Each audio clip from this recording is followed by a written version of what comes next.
আপনারা দেখতে পাচ্ছেন স্ক্রিনে, এটা হচ্ছে ফার্দিনান্দের লাশ। যেই ফার্দিনান্দ পুরো খ্রিস্টানকে একত্রিত করে মুসলিমদের বিরোধিতা করে তারা কিন্তু এক যুদ্ধে অবস্থান করেন।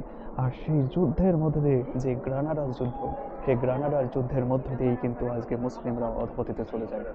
সবথেকে দুঃখের বিষয় এটা, আমি যেই জায়গাটাতে দাঁড়িয়ে রয়েছি এটা ওর পা, আর ঠিক পায়ের দিকে যেই জায়গাটা দাঁড়িয়ে দান দিতেন সেই জায়গাটাতে পবিত্র কোরআনের কিছু বাণী অক্ষত অবস্থায় রেখে সেই পাশ বরাবর পায়ের দিকে করে রাখছেন।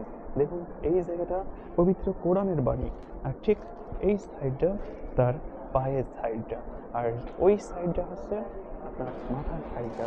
আমি যেহেতু বেশি দিকে মুখ চুপিকে কথা বলতে হচ্ছে, যার কারণে কিন্তু আপনারা বুঝতে পারছেন যে ক্যামেরার লেন্সও একদিকে থাকছে আর আমার কথা বলার ধরন কিন্তু আরেকদিকে থাকছে। আমি যদি আমার মুখে হাত দিই তাহলে কিন্তু তারা চলে আসছে, এসে কিন্তু আমাকে ইতিমধ্যে কিন্তু কয়েকবার ধরেছে, কিন্তু মন তো সইছে না আপনাদেরকে এই সকল না দেখিয়ে, সইতে পারছি না, তাই আপনাদেরকে সম্পূর্ণ কিছু দেখানোর চেষ্টা করছি।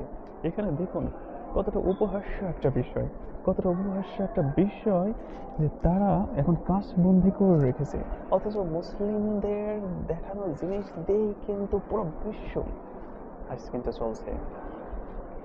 ডোরাকাটা সেই যে কর্ডোবা জামে মসজিদ, যেই মসজিদে একত্রিত ৭০,০০০-এর উপরে লোক একত্রে বসে নামাজ আদায় করতে পারত।